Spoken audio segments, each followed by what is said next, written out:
Hello friends, आज 20 मार्च 2023 है और आज अगर आपने मार्केट में ट्रेड किया होगा और व्हाट्सएप कम्युनिटी को हमारे फॉलो अप किया रहेगा तो आपने देखा रहेगा कि दो ट्रेड एनालिसिस बताए थे, दोनों के दोनों फंटास्टिक चले। मैं आगे जाके बताने भी वाला हूं कि हमने कहां पे एंट्री, टारगेट और स्टॉप लॉस रखा था। बट अगर आपको भी ऐसे हर दिन एनालिसिस चाहिए जो कि बहुत इंटरेस्टिंग है, एजुकेशनल पर्पस के लिए आप यूज कर सकते हो, तो आप क्या करोगे, जो डिस्क्रिप्शन में व्हाट्सएप कम्युनिटी की लिंक है उसे ज्वाइन करोगे। चलो आइए देखते हैं आज की ताजा खबर क्या क्या है। सबसे पहले तो क्या मैं आपको ट्रेड दिखाना चाहता हूं। ये देखो, निफ्टी 17,000 का पी जो लिया था, एंट्री जो थी 150 की थी, टारगेट 170 और 190 तक था। हमने कहां पे एंट्री ली थी एग्जैक्टली अगर आप देखोगे, ये पॉइंट में हमने इसकी एंट्री ली थी और लगभग ये नीचे चला गया। ओके, और वैसे ही बैंक निफ्टी जो थी, हमने ये पॉइंट पे एंट्री ली थी और अच्छा खासा सभी टारगेट्स मीट हो गया। इनफैक्ट अगर आप देखोगे तो ये 400 तक, ये गैप होने के बाद नीचे 400 तक गया था। तो overall it was a very very fantastic day और मैं आप सभी को गाइड भी कर रहा था। अब देखेंगे कि न्यूज क्या है। सबसे पहले क्या है, तो आप देखोगे मार्केट डल था, -1.3% से अच्छी खासी रिकवरी भी हुई। अगर आप देखोगे एफएमसीजी ऊपर था, बाकी के स्टॉक्स मोस्टली नीचे थे। मेटल्स, फाइनेंस बुरी तरह से पीटे हुए थे। Hindustan Unilever, Muthoot finance, BPCL top gainers थे और टॉप लूजर्स में बलराम चीनी और हिंदुस्तान एरोनॉटिक्स। अब न्यूज ही ऐसी है कि क्यों हिंदुस्तान एरोनॉटिक -5.46% नीचे गिरा।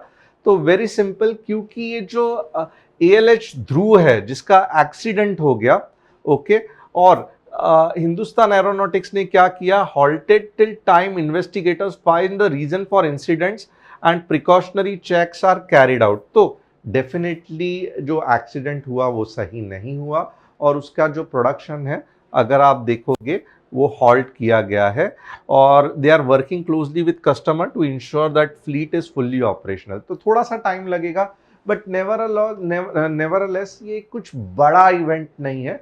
फॉल्ट जो है वो फाइंड आउट होके वापस सब कुछ नॉर्मल रिज्यूम हो सकता है।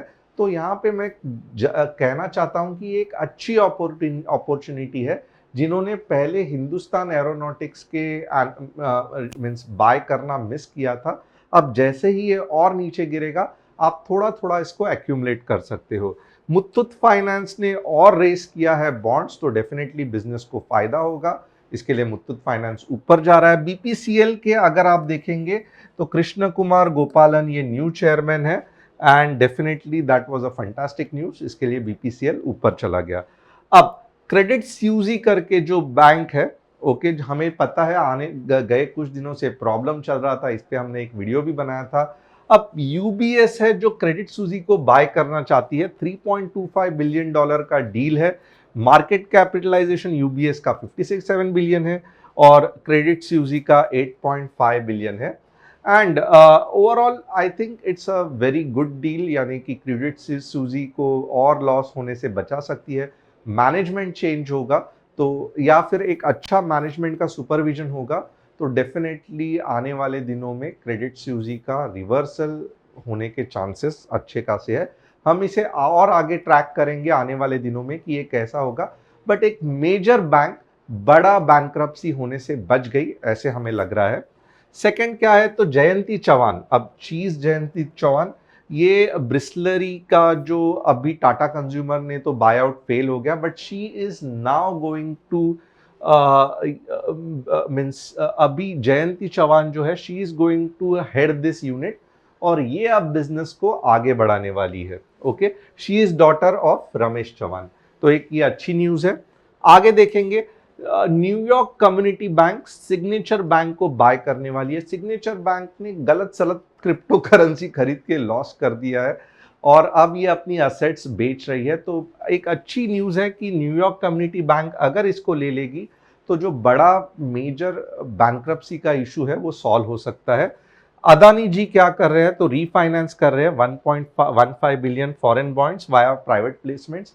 तो जो इनको किल्लत थी, ये जो वापस जितना कर्जा लिया था वो चुका रहे थे इन्वेस्टर्स का कॉन्फिडेंस बिल्ड करने के लिए, तो अब ये फॉरेन बॉन्ड्स वापस ट्राई कर रहे हैं। तो देखते हैं आगे क्या होता है। S&P cuts First Republic deeper into junk, यानी कि अगर आप देखोगे SVB bank, signature bank, first Republic bank, ऐसे 30-40 और बैंक है जिसमें प्रॉब्लम्स चल रहा है। तो S&P ने क्या किया है, इसको जंक रेटिंग दे दी है। और S&P क्या कह रहा है कि आप कितना भी इसको सुधारो बट ये प्रॉब्लम इतना बड़ा है कि इतने आसानी से नहीं सॉल्व होने वाला है। ओके, यहां पे अगर देखोगे first Republic bank saw it's credit rating downgrading deeper into junk status by S&P Global, which said lenders' recent 30 billion deposit infusion from 11 big banks may not solve its liquidity problem. आपको मालूम रहेगा 11 बड़े बैंकों ने मिलके वापस liquidity करने के लिए कुछ पैसे सिग्नेचर बैंक को दिए थे, बट फर्स्ट रिपब्लिक बैंक को दिए थे। बट S&P क्या कह रहा है, इतना ज्यादा पैसा दे के भी ये प्रॉब्लम इतना ज्यादा कॉम्प्लिकेटेड है कि सॉल्व नहीं हो सकता, इसके लिए जंक रेटिंग दे दी है। तो ये एक बड़ी न्यूज़ है जिसपे हमें S&P and overall US market पे ध्यान रखने की ज़रूरत है। तो होप आपको आज का हमारा ये छोटा सा सेशन पसंद आया रहेगा।